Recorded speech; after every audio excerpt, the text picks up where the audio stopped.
Assalamualaikum warahmatullahi wabarakatuh. Apa kabar sahabat sahur? Alhamdulillah saya Iriana Bardanus bisa kembali menjumpai Anda di program Ramadan Kompas TV, yaitu Sahur Time. Insya Allah berkah. Seperti biasa sahabat sahur, kami akan kembali menemani Anda dalam 1 jam ke depan. Ini dengan obrolan-obrolan yang insya Allah bisa juga bermanfaat bagi kita semua. Tema kita hari ini pembahasannya adalah dakwah digital, dan tentu seperti biasa saya ditemani oleh Natasha Rizky. Sahabat saya, Aca apa kabar? Baik, Alhamdulillah Yanda. Yanda gimana? Sehat juga Alhamdulillah. Sehat. Sahur apa tadi Aca? Kayaknya dari kemarin nanya ini sahur dulu ya. Kita Oke. bisa beralih ke buka. Saya tanya kalau gitu rencana nanti buka puasa masih jauh ya? Masih jauh sih. Menunya apa aja? Tapi yang penting selain menunya kita juga harus mikirin makannya sama siapa nih. Betul, itu penting sekali ya. Iya. Oke, nah sahabat sahur, untuk membahas dakwah digital ini kami juga sudah kedatangan 2 orang narasumber yang luar biasa. Hari ini saya langsung memperkenalkan kepada Anda.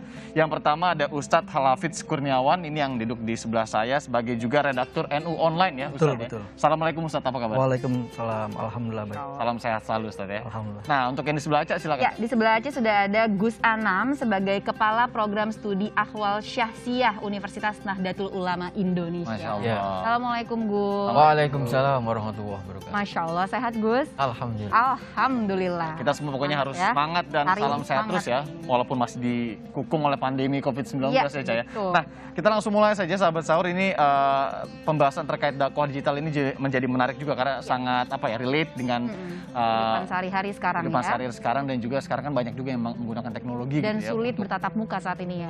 Betul sekali. Nah, aku mau langsung nanya dulu nih ke Ustadz Al-Hafidz. Ya. Ustadz, kalau dakwah sendiri dalam pengertian dan hukum di dalam Islam itu sebenarnya apa sih dakwah? Mungkin bisa dijelaskan singkat dulu. Pertama, secara bahasa dakwah itu artinya menyeru, mengajak ya. Mengajak artinya yang mengajak atau mempublikasi nilai-nilai yang baik dari Islam itu. Satu. Nah, berikutnya dakwah itu dilakukan oleh orang yang sebagian orang, nggak perlu semua orang. Kadang-kadang kan kita berpikir hari ini itu semua orang harus berdakwah. Nah, misalnya sampaikan walau 1 ayat, itu seolah-olah semuanya harus berdakwah, padahal nggak mesti begitu. Cukup beberapa orang cukup. Nah, selebihnya dakwah itu menjadi fardu kifayah karena sebagian orang itu. Fardu kifayah itu artinya sesuatu yang wajib dilakukan oleh sebagian orang saja, tidak menyasar ke setiap individu kewajibannya seperti sholat, puasa, seperti itu. Dakwah. Oke, kalau misalkan seperti ibadah sholat Jumat gitu, itu adalah sebuah contoh dakwah bukan sih, Ustadz?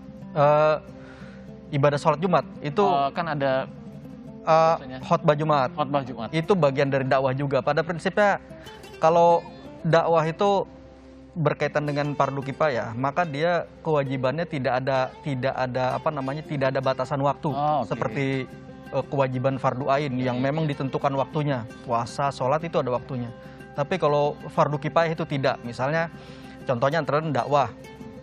Nabi juga sendiri berpesan bahwa dakwah itu jangan setiap hari. Wah, itu akan bikin boring masyarakat karena masyarakat juga punya aktivitas yang harus dilakukan gitu, aktivitas lain. Sholat jenazah itu juga bagian dari fardu kifayah. Kan nggak mungkin kita sholat jenazah nggak ada jenazahnya ya kan? Iya, betul juga. Itu dilakukan sewaktu-waktu bila mana dibutuhkan, itu dakwah seperti itu. Jadi nggak ada batasan waktu tertentu, nggak ada batasan waktu tertentu seperti fardu ain. Oke, tapi memang untuk mereka-mereka yang bisa berdakwah dan memiliki kualifikasi ini Betul. harus melakukan dakwah. Harus melakukan dakwah. Iya, tentu dai itu ada kriterianya ya. Satu, dia sendiri mengamalkan dari nilai-nilai yang disampaikan itu, nilai-nilai keislaman itu paling nggak seperti itu. Kalau dia tidak menyampaikan, tidak mengamalkan apa yang dilakukan, itu sulit sekali penerimaan dari orang yang mendengarkan gitu, atau orang yang menyaksikan, atau orang yang menerima, itu akan sulit. Beda kalau dia sendiri mengamalkan. Makanya prinsip dasarnya mulai dari dirimu sendiri, itu ibda binafsik itu. Mulai dari dirimu sendiri. Karena pada dasarnya ilmu yang bermanfaat adalah jika kita mengamalkan ya. Betul. Ya. Masya Allah, betul sekali ya. Sederhananya misalnya orang tua.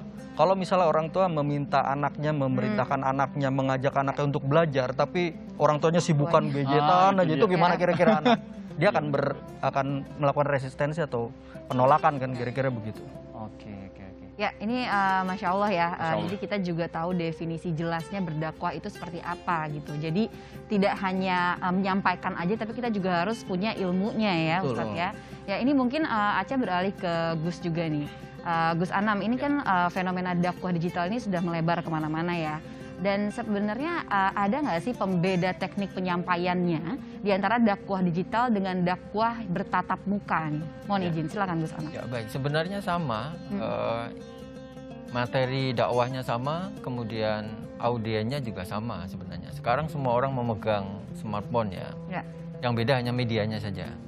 Nah, akan tetapi sebenarnya di dalam konteks dakwah digital ini, yang lebih penting untuk memperhatikan apa yang akan dikonsumsi itu adalah para audiens ya, para masyarakat ya, masyarakat umum. Karena berbeda dengan media pembelajaran tatap muka langsung, di mana kontrolnya itu ada di guru. Nah, nanti di dalam perkembangan dakwah digital ini sebenarnya kontrolnya itu ada di masyarakat sendiri. Makanya nanti insya Allah akan disampaikan kiat-kiat seperti apa saja sih yang perlu kita punya dalam mengkonsumsi ya, dalam mengkonsumsi berbagai sajian ya di media sosial terutama terkait dengan konten-konten dakwah. Nah, kalau persoalan dakwahnya nanti Ustadz Al-Hafidh saya kira yang nanti yang akan lebih pas menyampaikan. Nah, saya perspektif masyarakatnya, Ya. bagaimana kita menyerap dakwah itu dengan baik, bagaimana kita juga mendapatkan sumber yang tepat, yang otoritatif. Jadi sebenarnya dasarnya sama aja ya, Ya, Gus Anam, sama, ya. Cuman, sama persis. Ya. medianya aja yang Medianya berbeda ya. Ya. Allah. Penting juga ya siapa kemudian masyarakat yang mengkonsumsinya tadi juga Ya. penting sekali. Tapi Gus izin nih nanya sedikit lagi Gus Anam. Tapi kalau di zaman sekarang ini misalkan, kalau dari Islam sendiri melihatnya bagaimana sih fenomena dakwah digital ini? Karena kan ada adaptasi yang baru nih antara yang tadi Aca bilang dulunya tatap muka, sekarang mungkin lebih banyak juga karena kondisi menggunakan media sosial, platform-platform misalnya Zoom dan lain-lain itu hukumnya seperti apa Ustadz? Nggak apa-apa juga ya berarti ya? Ya namanya belajar kan kita belajar bisa melalui banyak media ya, bisa tatap muka langsung. Syukur-syukur bisa langsung belajar ke pesantren, ke lembaga-lembaga pendidikan Islam. Nah, akan tetapi perkembangan media digital ini ya alangkah lebih baiknya bisa kita sambut, kita manfaatkan. Nah, tapi ada beberapa catatan nanti insya Allah akan disampaikan bagaimana ketika kita mengakses konten-konten dakwah digital itu kita mendapatkan sumber yang benar, yang otoritatif tadi ya. Jadi nggak asal main kita terima aja ya, Ya, karena benar. biar bagaimanapun kita kan butuh edukasi yang tepat gitu. Betul. Salah. Nah, ini mungkin aja bisa ke Ustadz Hafiz. Silakan. Ustadz, ini kalau di NU Online ini juga menerapkan dakwah secara digital ya. Jadi sebenarnya seperti apa teknik yang sudah dilakukan, Ustadz? Mohon izin, silakan. NU Online awalnya kan hanya website yang memuat tulisan ya. Ya. Konten melalui tulisan. Nah, dari tulisan ini kemudian sekarang sampai berkembang sampai ke multiplatform, macam video, macam audio juga Ya. kita merambah ke situ juga. Bahkan terakhir nih sekarang kita sudah juga membuat super apps. Di situ dengan super apps itu masyarakat bisa mengakses macam-macam amaliyah atau kebutuhan-kebutuhan peribadatan mereka di situ. Nah, kalau dakwah digital melalui NU Online tuh saya kira awalnya kita hanya situs resmi organisasi ya, sehingga yang dipublikasi hanya maklumat-maklumat dari organisasi. Dan itu biasanya isunya kan kalau yang di organisasi itu isu yang sudah dipilih, disaring, dipilih mana yang mau dibahas. Nah, itu yang dianggap penting oleh pengurus baru dibahas. Nah, kemudian setelah itu karena persoalan masyarakat begitu banyak, persoalan masyarakat begitu besar dan nggak bisa ditangani oleh organisasi secara formal yang itu ada event-eventnya berkala seperti musyawarah alim ulama atau muktamar, itu kan forumnya terbatas sekali, sementara pembahasan yang harus dibahas itu banyak sekali persoalan. Nah, disitulah NU Online masuk gitu. NU Online masuk melayani masyarakat, melayani konsultasi keagamaan masyarakat dengan cara berpikir NU, cara berpikir keagamaan model Ahlussunnah wal Jamaah An-Nahdiyah, yang tentu tawasud, moderat, dan juga menimbang kondisi objektif, kondisi real orang yang bertanya tersebut. Oke, tadi kalau aku tangkap juga ada adaptif begitu ya. Kira-kira harus adaptif juga melihat bagaimana karakter masyarakat, karakter sosial yang juga berkembang gitu ya. Dan sebenarnya ada pertanyaan yang menarik juga, Ustadz ini penasaran bagaimana kemudian sosial media ini memenetrasi karakter masyarakat sekarang ini, apalagi anak-anak kecil. Tapi jangan dijawab dulu, Ustadz. Ya. Gus, ini kita izin dulu, jeda dulu, nanti kita akan kembali lagi. Tapi sebelum jeda, sahabat sahur, kami ingin mengajak sahabat sahur semua untuk berdonasi untuk UMKM Bangkit di rekening BCA 0680 192677 NU Kerala Zisnu. Atau yang paling mudah bisa scan barcode di layar kaca Anda. Langsung lanjut lagi, kita akan membahas tema lagi-lagi tentang dakwah digital. Kita lanjutkan lagi, mohon izin Ustadz Hafiz. Ini melanjutkan pertanyaan tadi sebelum jeda. Sebenarnya seberapa pentingkah sosial media ini, dakwah digital ini bagi membentuk karakter anak-anak remaja, bahkan anak kecil? Mohon izin, silakan. Oke, terima kasih. Ini jadi Online awalnya itu kita lebih fokus ke website. Nah, tapi pada perkembangan berikutnya 2012, 2013 kita juga menggarap media sosial. Facebook, Twitter awalnya, tapi kan sekarang kemudian ada Instagram, ada yang lain segala macam. Nah, itu media sosial online itu dia hanya cermin awalnya, cermin dari website online. Jadi konten-konten keislaman yang ada di website online itu dipublikasi juga di media sosial online, entah Facebook atau Twitter dengan memberikan link atau apa. Nah, tapi pada perkembangan berikutnya di tengah mungkin jumlah penduduk juga yang semakin meningkat, juga pengguna gawai ini juga semakin banyak. Nah, orang kemudian beralih komunikasinya bukan melalui email seperti pola lama, seperti online zaman dulu. Nah, sekarang orang komunikasi melalui media sosial. Mereka bertanya atau konsultasi cukup lewat media sosial. Sehingga yang bertanya ke kita tuh orang-orang admin-admin yang megang media sosial. Nah, media sosial ini saya kira penting sekali berdasarkan laporan teman-teman admin itu mereka dapat membaca pola kebutuhan masyarakat, pola kebutuhan keberagaman masyarakat, apa sih yang dicari oleh masyarakat terkait ilmu-ilmu keagamaan. Jadi dari sekian banyak khasanah keislaman itu teman-teman media sosial itu bisa memetakan, oh yang dibutuhkan ternyata itu kebutuhan harian. Kebutuhan harian, bacaan-bacaan sholat, terus lapal niat puasa, kayak gitu-gitu. Jadi mereka nggak mencari isu-isu yang elit, isu-isu yang seperti dibahas organisasi, hukum korupsi misalnya itu kan, atau isu hak asasi manusia. Itu yang itu masyarakat nggak cari, artinya sedikit, kalaupun ada yang mencari sedikit. Yang lebih banyak itu soal amaliyah. Panduan peribadatan mereka yang harian itu yang banyak dicari. Satu, kedua, apa yang sedang ramai dibicarakan orang. Nah, dari situ kemudian kita memberikan konteks, misalnya jihad. Orang kan kasus-kasus terorisme misalnya di sini kan beberapa kali kan terjadi dan banyak sekali. Nah, kita harus memberikan pengertian yang betul. Jihad itu hukumnya apa, terus dilakukan oleh siapa, dan dilakukan terhadap siapa. Nah, itu kita tulis secara panjang lebar gitu di website, kemudian juga diamplifikasi lewat media sosial. Tapi yang unik tadi yang nanya juga banyak ya, maksudnya Ustaz ya. Dan yang lebih unik lagi bagaimana kemudian tim sosmednya ini bisa melihat kebutuhan masyarakat. Dalam arti kan berarti penting sekali ya sosmed ini. Betul. Bila digunakan dengan benar, ini bisa melihat bagaimana kemudian kebutuhan masyarakat terkait dengan salah satunya tadi keagamaan ya. Benar. Nah, apalagi sesuai dengan segmennya ya. Iya, harus sesuai dengan segmennya itu. Aduh, kalau belum bisa jangan sampai salah digunakan. Itu dia ya. Ke Gus Anam deh, Anam. Gus, ini dakwah digital ini kan kalau dilihat-lihat sekarang lebih banyak pendakwahnya ini, benar nggak? Ini koreksi juga kalau salah, dari generasi-generasi yang lebih muda nih. Nah, kalau generasi-generasi pendakwah yang seniornya itu dulu gimana? Kesulitan nggak untuk beradaptasi dengan media sosial atau platform-platform sosial yang baru nih, Gus? Ya. Saya lihat sebenarnya sekarang sudah beragam ya, beda dengan 2-3 tahun yang lalu. Lebih banyak didominasi pendakwa-pendakwa muda.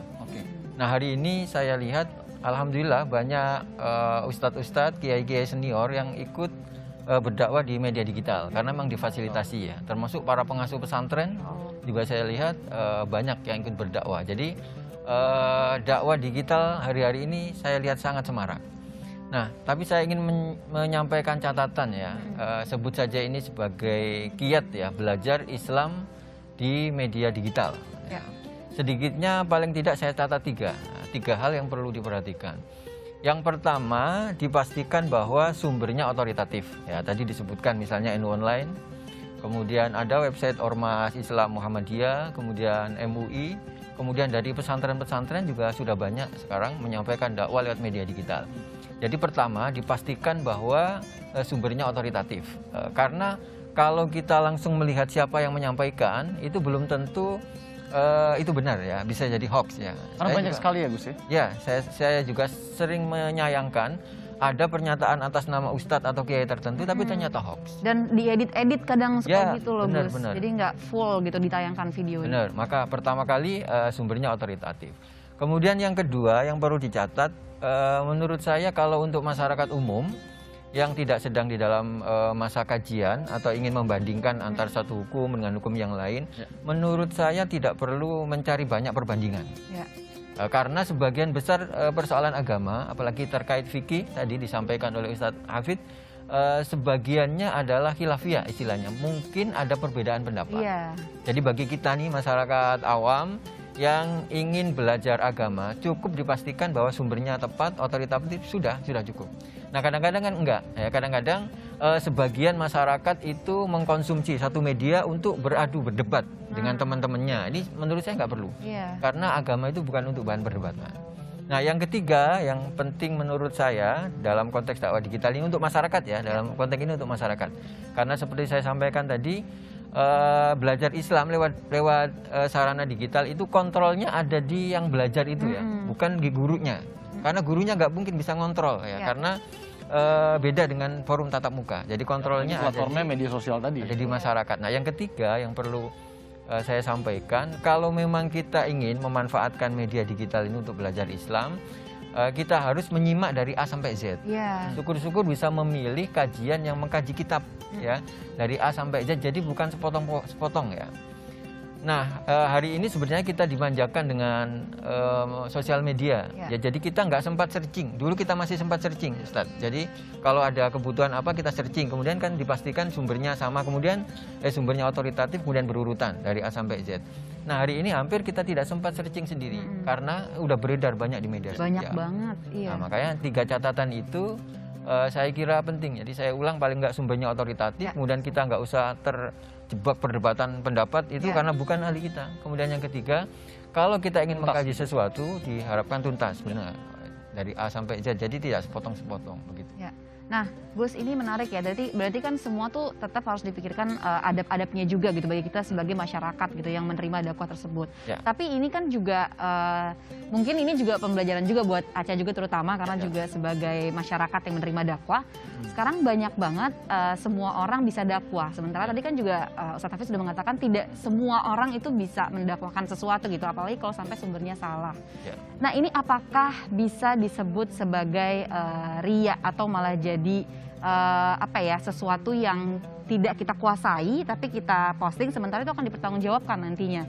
Nah itu gimana ya Gus? Maksudnya apakah boleh kita ikut-ikutan men-share seperti quotes atau dalil atau ayat? Nah mohon izin silakan Gus. Ya, pada titik tertentu iya saya kira. Jadi yang lebih penting itu sebenarnya kompetensi ya. Jadi masing-masing kita ini punya kompetensi keahlian yang berbeda-beda ya. Jadi kalau urusan dakwah, apalagi terkait dengan persoalan-persoalan yang sangat urgen di dalam agama, ya menurut saya, tapi selebihnya saya tidak bisa mengontrol karena semua orang sudah sekarang bebas untuk menyampaikan ini di sosial media. Tapi menurut saya, ya kalau memang tidak merasa kompeten di bidang itu, ya kita persilakan yang lain, bahkan kita bisa mengendorse seperti itu. Misalnya kalau mau membahas ini tapi saya merasa kurang kompeten, nah kita endorse misalnya, kita arahkan ke sumber rujukan NU Online gitu. Misalnya di website Muhammadiyah atau website Majelis Ulama Indonesia yang kira-kira lebih otoritatif dalam membahas itu ya. Meskipun semua orang berhak ya, tapi kan ini soal kompetensi keilmuan, apalagi soal agama tadi.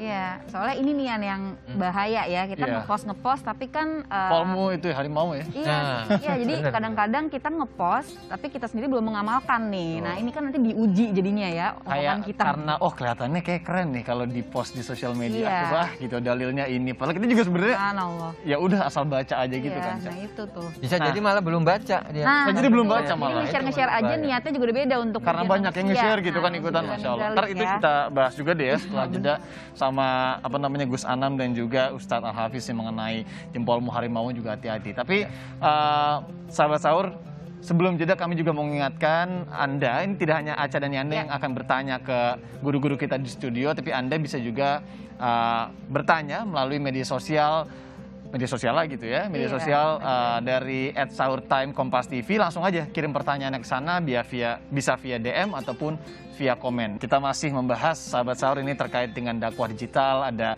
Gus Anam dan juga ada Ustadz Al-Hafiz Ya. di studio dan tentunya ada Aca juga. Nah, mau bertanya nih ke Ustadz Al-Hafiz. Ustadz, karena sekarang juga di masa pandemi setahun ke belakang ini bagaimana kemudian penggunaan sosial media ini heboh sekali begitu ya, termasuk juga tadi dakwah digitalnya. Nah, sebenarnya di Indonesia ini infrastruktur untuk sosial media atau internet atau dan lain-lain untuk menggunakan untuk penggunaan dakwah digital ini seperti apa sih? Sudah mumpuni belum sih? Ya sebenarnya ya semua infrastruktur udah siap ya. Cuma yang dibutuhkan itu kearifan dari pengguna-pengguna media sosial itu untuk menyampaikan apa. Apalagi di tengah pandemi ini kan semua hampir kebanyakan aktivitas itu dilakukan di rumah. Dan di rumah itu diartikan oleh masyarakat tuh waktu luang. Nah itu kemudian karena merasa surplus waktu jadi orang sibuk bermedia sosial. Kadang-kadang ya itu tadi kita kadang-kadang terjebak di satu seperti disinggung Gus Anam tadi bahwa kita justru malah meributkan hal-hal yang nggak substansi di dalam agama sehingga barang-barang yang khilafiyah itu kita jadi menghabiskan banyak waktu di dalam diskusi itu padahal ya masing-masing punya pandangan. Ya kita ambil contoh misalnya jumlah rakaat taraweh misalnya itu ada yang bilang 8 ada yang bilang 20. Itu kan masing-masing punya hadis, masing-masing punya dasar. Nah, sebenarnya dua hal itu nggak perlu dipertentangkan. Ya udah masing-masing ya pakai aja. Yang mau pakai 8 ya silakan aja tarawih 8. Yang diyakini begitu. Iya begitu. Tapi kita nggak perlu mempengaruhi orang atau menyudutkan pandangan orang gitu. Kenapa harus 8 atau kenapa harus 20? Ya udah masing-masing ibadah aja sesuai ini. Apalagi sekarang banyaknya berdebatnya karena nggak bertemu secara langsung juga di komen deh tuh ya. Wah, Banyak ya banget panjang. komen. Benar, jadi kadang-kadang bukan mau menemukan kebenaran tapi malah pengen menangnya itu. Nah, itu dia. Nggak tahu kenapa itu ya, itu harus juga Iya, itu makanya. tuh, hati-hati tuh. Nah, ini mungkin Aca mau nanya ke Gus Anam nih. Ya. Secara perspektif untuk masyarakat ya, mungkin ini Aca juga. Jadi kadang-kadang tuh Gus, Aca kalau dengerin kajian, emang dakwah digital ini mempermudah kita ya, karena kita banyak waktu luang gitu. Jadi kapan aja kita bisa gitu kajian gitu. Tapi kadang-kadang, nah ini nih Gus, ini kita tuh kadang-kadang karena online, jadi jadinya tidak memuliakan ilmu gitu. Kadang-kadang kayak tidur-tiduran dengerinnya. Oh, atau dengerinnya misalnya ya, Ca, ya? dengernya nggak pakai jilbab, nggak rapi. Sementara kita kalau ngaji kan, prepare banget tuh ya, bagus gitu.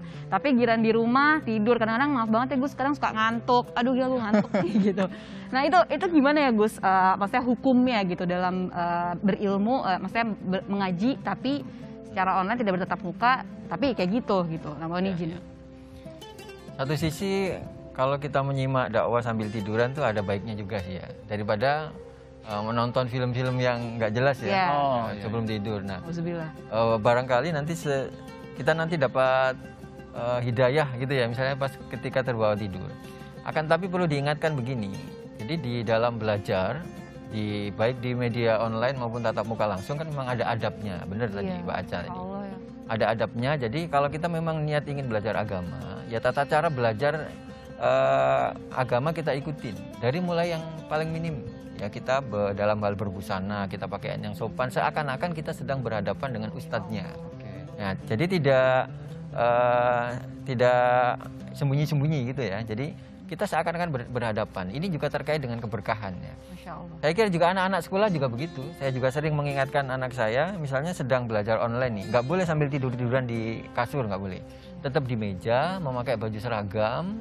Jadi artinya media digital ini sangat membantu kita sebenarnya. Tapi bagaimana media digital ini bisa maksimal ya berarti harus diikuti dengan beberapa caranya. Kalau di dalam belajar agama ya adabnya. Jadi tadi Mbak Aca benar kalau syukur-syukur wudhu dulu ya. Apalagi kalau misalnya kita mau belajar Al-Quran. Kan banyak sekarang bimbingan membaca Al-Quran secara online. Nah tentu kan kita juga memegang teksnya. Entah dari mushaf atau dari handphone juga, tapi usahakan kita wudhu dulu.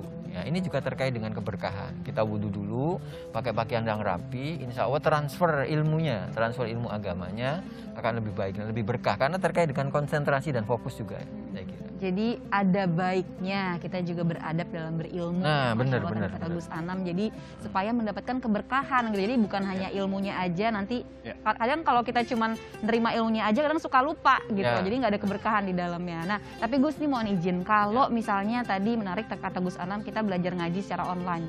Gimana soal tajwid-tajwidnya Gus? Karena kita nggak bertatap muka. Nah itu apakah sama atau bagaimana?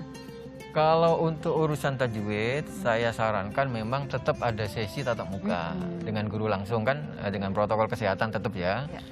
Perlu ada dengan tatap muka. Tapi untuk mutola'ah atau lalaran tadarusan, kita bisa dipandu Ustadz secara daring, saya kira tidak masalah. Tapi tetap harus ada sesi tatap mukanya ya, nggak boleh. Jadi untuk belajar agama itu memang pada saat-saatnya memang harus bertatap muka langsung dengan guru. Soalnya terutama anak-anak sih Gus. Jadi aku tuh sekarang suka susah gitu les ngaji, tapi nggak berani tatap muka. Jadi bingung, takutnya mereka nih nggak nyampe gitu. Iya itu sih yang susah ya. Jadi juga ya tetap harus bertatap muka berarti ya Yan. Tadi yang dia juga catat penting sekali ya, meskipun kita let's say gitu ya, meeting aja sama atasan, masa pakaiannya mau jelek. Iya, itu sebenarnya kan ini kan mau belajar agama gitu ya. Untungnya ke Allah Subhanahu wa taala ya bagusan gimana lah lebih rapi misalkan nih. Nah, ini juga ada pertanyaan ke Ustadz Al-Hafiz ini terkait juga NU online yang dikelola dan juga website online, dakwah digital. Ini tuh sementara di Indonesia ini ada nggak sih Ustadz lembaga yang memang memantau pergerakan dakwah digital ataupun website keagamaan digital? Adakah informasinya? Kalau memantau, saya kira ada beberapa lembaga, misalnya seperti lembaga-lembaga riset, itu mereka membuat kajian-kajian atau membuat modul-modul terkait cara moderasi jadi dai yang moderat, itu ada. Misalnya kayak lembaga Al-Fara misalnya, itu dia bikin riset terkait website-website keislaman dari segi rating, terus dari segi konten yang disampaikan kecenderungannya agak ekstrim atau agak menengah atau. Tapi itu sekedar riset begitu ya Ustadz ya. Kalau misalkan kayak di NU online ini mau mengupload satu video dakwah digital misalkan, itu ada yang harus diinfokan kemana misalkan gitu, ada nggak sih sekarang tuh? Enggak, tapi kalau untuk isu-isu yang sensitif kita biasanya rapat redaksi dulu. Paling enggak ke tim masih internal ya? Betul, tim internal aja yang cukup keislaman ini berpotensi bisa menimbulkan konflik atau berpotensi misalnya ini cenderung kurang moderat, itu kita akan perbaiki atau kita akan kasih masukan untuk diperbaiki kontennya sebelum dipublish. Seperti itu ya. Jadi saya nggak tahu kalau di website yang lain seperti apa. Saya kira ya kurang lebih sama aja. Oke. Ya, jadi memang lagi-lagi ya, karena kan masalah Islam ini kadang yang sebenarnya sudah dipermudah, tapi kadang-kadang karena tadi itu ya Ustadz, perdebatan itu yang bikin memicu adanya perkelahian itu yang secara mungkin dikomen lagi. Padahal balik lagi keyakinan masing-masing juga nggak masalah tadi ya Ustadz ya. Nah di pertanyaan berikut ini ke Gus Anam deh. Mungkin Aca, silakan Aca. Ya. Ini mungkin buat Gus Anam, Aca mau nanya ini, kan yang namanya dakwah digital ya mungkin salah satunya tadi itu ya, kendalanya adalah mungkin kita ya mungkin masih belum mengerti soal adab atau dan segala macam, tapi mungkin untuk dari pendakwahnya sendiri, apakah ada kendala dari mereka ketika berdakwah secara tatap muka, mungkin kan langsung ke jamaahnya, tapi ini lewat, maksudnya nggak bertatap muka gitu, kita nggak tahu gitu siapa aja yang dengerin dan harus bagaimana, itu ada nggak Gus kendala-kendala dari pendakwah tersendiri? Memang ada sedikit perbedaan karakter ya. Tadi saya bilang kontennya memang sama. Karakternya kalau di media digital itu kita dituntut menyampaikan dakwah atau pesan-pesan secara singkat. Ya. Itu kadang-kadang para ustadz yang senior yang mendalam keilmuannya kan biasa menyampaikan dengan panjang lebar. Iya. Nah, pada saat kita dituntut untuk menyampaikan dalam waktu singkat, kadang 1 menit, ya, 1 menit, 3 menit, 7 menit itu udah udah panjang. Padahal pada saat yang sama Ustadz atau Kiai kalau menyampaikan bisa sampai 1 jam, Lama banget, 2 ya. jam itu ya. Benar-benar. Nah, tantangan kita memang kalau dakwah via digital memang harus bisa mengemas konten itu secara kreatif ya. Selain juga singkat, kemudian padat dan langsung mengena ke inti apa yang mau disampaikan di dalam berdakwah.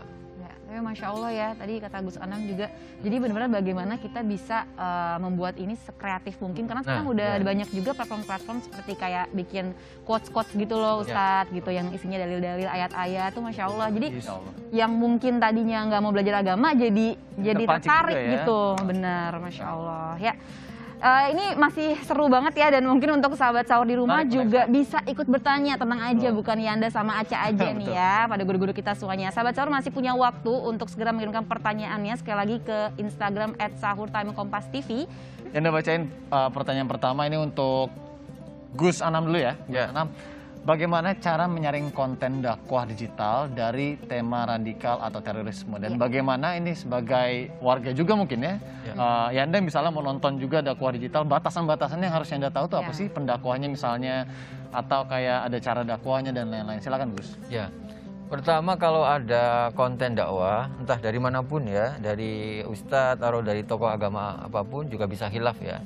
Misalnya ada pernyataan sampai menjelek-jelekan, misalnya agama lain, suku lain, kemudian golongan lain, itu sudah langsung dimatiin aja. Itu sudah mengarah kepada hal-hal yang tidak benar. Bahkan tegas di dalam Al-Quran, wala tasubbul ladina yad'una min dunillahi fayasubbu adwan bighairi ilm. Kita tidak boleh mencela agama lain, karena nanti akan baliknya orang lain juga akan mencela agama kita. Nah, ini tafsir ayat ini panjang ya. Kita juga nggak boleh mencela kelompok lain, kemudian mencela golongan lain. Kalau sudah ada konten dakwah yang sampai menjelek-jelekan kelompok lain, itu menurut saya langsung saja kita pindah channel, kan banyak pilihannya ya. Jadi sebenarnya kita bisa menyampaikan dakwah, menyampaikan kebaikan tanpa harus menegasikan yang lain. Jadi kita meyakini agama kita tanpa harus kemudian menghakimi agama lain, kelompok lain, etnis lain misalnya. Kalau sudah ada yang seperti itu, bahkan kalau sudah ada yang membid'ah-bid'ahkan, kemudian ada yang bahkan mengkafirkan, mensesatkan, itu menurut saya sudah mengarah kepada radikalisme, dan pada titik tertentu bisa mengarah ke tindakan yang kita tidak inginkan bersama ya tentunya. Nah ya, semua tentunya kita berharap kepada masyarakat, sekali lagi ini kontrolnya itu ada di masyarakat ya. Jadi di era belajar digital ini, termasuk belajar agama, kontrolnya itu bukan lagi di guru. Kita juga misalnya menyampaikan A, B, C, D, dakwah alif ba ta sampai ya, kita tidak akan bisa mengontrol bagaimana perilaku siswa, perilaku santri kita atau murid kita yang ikut belajar online bersama kita. Yang bisa mengontrol adalah kita-kita. Nah, maka kemampuan atau literasi muslim digital, kalau saya menyebut itu, saya punya tagar literasi muslim digital itu perlu. Jadi ketika kita akan mengakses atau belajar agama, beberapa pesan tadi yang sudah saya sampaikan di awal, tips ya kira-kira gitu harus sudah kita punya. Gitu. Oke, tadi 3 tips yang disampaikan Gus Anam itu ya, Caya, itu juga harus diingat sekali.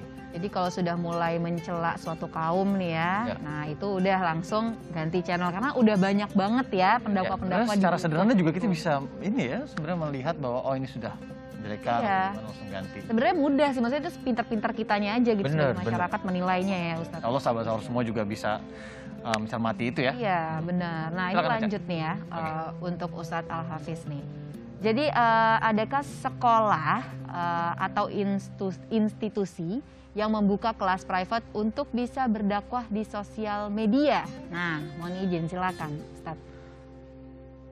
Sekolah-sekolah tapi kebanyakan sekarang itu sekolah-sekolah umum ya, justru melakukan pembelajaran secara daring. Nah, yang dilakukan beberapa teman-teman seperti Islami itu membuat kuliah-kuliah Islam online.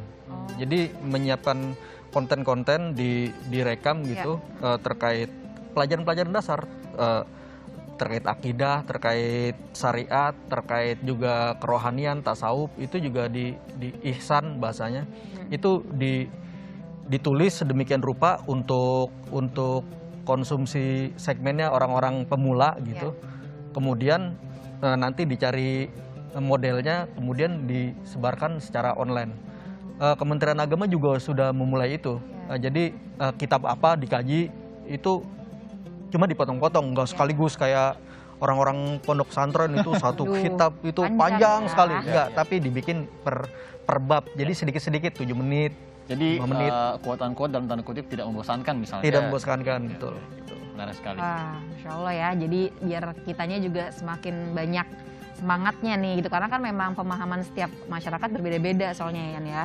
Ya ini lanjut nih untuk Gus Anam. Ya. Ada nggak sih Gus Anam perbedaan yang signifikan berdakwah pada zaman Rasulullah SAW dibanding dengan zaman sekarang? Mohon izin silakan Gus. Ya karena saya tidak hidup di era Rasulullah, tentunya kita hanya saya juga, membaca Gus. ya, membaca referensi yang ada. Tentunya yang paling membedakan era kita dengan era Rasulullah SAW adalah fasilitas teknologinya ya kira-kira, dan juga problematika sosialnya. Jadi kita juga tidak bisa bersifat anakronis ya kalau orang mengkaji sejarah itu. Jadi membayangkan semua apa yang terjadi pada masa Rasul itu kemudian dipaksakan terjadi sekarang karena konteksnya berbeda. Jadi perlu ada kedewasaan kita di dalam bersikap, juga tadi disampaikan Ustadz Hafid, dalam berdakwah juga bagi para ustadz, para penyuluh misalnya yang ingin menyampaikan dakwah lewat media digital, juga kita sadari bahwa kondisi masyarakat sudah berbeda. Sebaliknya juga masyarakat juga lebih arif juga di dalam menyikapi berbagai sumber konten dakwah karena melimpah ruah ya. Iya banget. Lebih arif, kita tahu caranya belajar Islam lewat media digital seperti apa. Kita nggak sembarangan ya, tidak gampang menjadi seakan-akan sudah alim hanya bermodal 1-2 ini konten dakwah. Jadi kalau memang ingin belajar Islam ya harus lengkap tadi, harus lengkap dari A sampai Z. Kalau perlu searching ya, tema-tema khusus. Yang pertama tadi yang pasti dari sumber yang otoritatif ya, dari sumber otoritatif, kemudian kita mengkajinya secara lengkap ya, biar tidak salah paham ya. Iya benar, Masya Allah. Jadi itu ya tadi perbedaan signifikannya adalah kemajuan teknologinya Ya, pada benar, zaman benar. Nabi belum ada. Jadi sebenarnya sangat-sangat dipermudah, dan mungkin untuk kita semua sahabat sahur di rumah ini jadi pengingat bagi diri kita bahwa tidak ada alasan untuk tidak mau belajar ya. belajar. Nah, jadi sangat-sangat dipermudah soalnya. Sudah sangat dimudahkan ya, bahkan Iya. sudah tersedia begitu di depan, kita yang milih sekarang ya, bukan harus mencari-cari lagi. Nah, itu dia sahabat sahur. Pertanyaan berikutnya mungkin untuk Ustadz Al-Hafiz ini. Manakah yang lebih efektif Ustadz? Dakwah digital atau dakwah secara langsung? Nah, Tergantung ya. Kalau terkait kontrol terhadap katakanlah jamaah atau santri, itu tentu tatap muka lebih Secara efektif. langsung. Iya. Tapi kalau misalnya terkait daya jangkau, itu digital itu iya. luar biasa Luar daya biasa. jangkaunya. Kadang-kadang kita sebagai penulis atau kita bikin video pendek ya, 1 menit 2 menit dakwah, itu kita lagi aktivitas apa, kita istirahat, kita kerja apa, itu video kita atau konten kita dikonsumsi oleh Bisa kapan orang. aja ya, Bisa Ustaz. kapan aja dan bisa dikonsumsi kapan aja dan di mana saja di masyarakat. Dan itu akan bertambah terus. Dan kita nggak mungkin bisa mengumpulkan satu artikel, misalnya artikel yang ramai di online tuh khotbah. Itu pembacanya itu luar biasa, tinggi sekali. Nah itu kan khotbah di masjid yang jamaahnya paling 200 orang, itu ketika ditulis secara online itu dibaca dan disampaikan oleh banyak orang. Itu nggak bisa dilakukan oleh orang secara tatap muka, saya kira itu. Jadi bagaimana pentingnya kontrol sosial di masyarakat ya, karena memang yang menyampaikan dakwah tadi ya sudah menyampaikan kan niatnya baik, tapi bagaimana diri kita sendiri dan lingkungan masyarakat sosial yang harus membantu ya, Betul. untuk mengontrol apa yang kita dapat dan Betul. juga saling menyaring. benar. Tak terasa ya, Betul. sudah berlalu waktu kita. Alhamdulillah ini menjadi akhir pertanyaan bagi guru-guru kita semua. Terima kasih banyak untuk Ustadz Al-Hafiz dan juga Gus Anam atas ilmunya yang insya sama-sama. Allah bermanfaat Insya Allah. pastinya. Amin. Ya, sahabat sahur, era globalisasi membuat teknik berdakwah menjadi makin bervariasi dan mudah dijangkau oleh siapapun dan dimanapun. Namun kita juga harus tetap cerdas memilih konten dari apa yang disampaikan. Semoga dengan kemudahan saat ini, pengetahuan Islam kita makin kaya sehingga kita makin dekat dengan Allah dan terus minta pertolongan kepada Allah agar kita dijaga dari ilmu yang tidak bermanfaat. Insya Allah, alhamdulillah tak terasa juga ya, udah 1 jam. Selain terima kasih kepada Ustadz Al-Hafiz dan ke Gus Anam, terima kasih juga Aca, dan terima kasih untuk Anda sahabat sahur sudah berpartisipasi dalam mengirimkan pertanyaannya tadi. Dan juga sebelum menutup sesi kali ini, kami juga sekali lagi mengajak Anda untuk bisa menyumbangkan sedikit rezekinya di bulan puasa ini untuk berdonasi dan bersedekah dengan cara mengirimkan untuk UMKM Bangkit ini lewat rekening BCA 0680 1926 77 NU Care Lazisnu, atau paling mudah ambil gadget Anda dan bisa langsung scan yang di barcode yang ada di layar kaca Anda. Terima kasih sekali lagi untuk semuanya yang sudah hadir di studio. Untuk Anda sahabat sahur yang setia bersama kami selama 1 jam, tentunya kami juga mengucapkan selamat menunaikan ibadah puasa hari ini. Semoga puasanya bisa bermanfaat dan juga amal ibadahnya bisa diterima oleh Allah Subhanahu wa taala. Akhir kata, saya Iriana Mardanus. Dan saya Natasha Rizky. Mewakili seluruh kru yang bertugas mengucapkan sekali lagi terima kasih. Wassalamualaikum warahmatullahi wabarakatuh. Besok kita jumpa lagi di Sahur Time. Insya Allah berkah. Untuk menutup sesi kali ini, saya akan mempersilakan kepada Gus Anam ya, untuk memberikan doa penutup. Silakan Gus. Izin Ustadz Hafid. Ayo, silakan. Ya, semoga puasa kita ini bisa menjadikan kita benar-benar sebagai orang yang mutakin ya. Tidak hanya di bulan Ramadan ini, tapi sebagai bulan ujian. Kesuksesan kita menjalankan puasa Ramadan ini mudah-mudahan bisa sampai setelah Ramadan, sampai 11 bulan berikutnya. Amin ya rabbal alamin. Bismillahirrahmanirrahim. Alhamdulillahirabbil alamin. Allahumma shalli ala sayyidina Muhammad wa ala ali sayyidina Muhammad. Allahumma taqabbal minna salatana wa siyamana wa qiyamana wa ruku'ana wa sujudana wa takhassu'ana wa tadarru'ana wa tammim taqsirana ya Allah ya Allah ya Allah bi rahmatika ya arhamar rahimin. Rabbana atina min ladunka rahmah wa hayyi lana min amrina rasyada. Rabbana atina fid dunya hasanah wa fil akhirati hasanah wa qina adzabannar. Walhamdulillahirabbil alamin. Amin.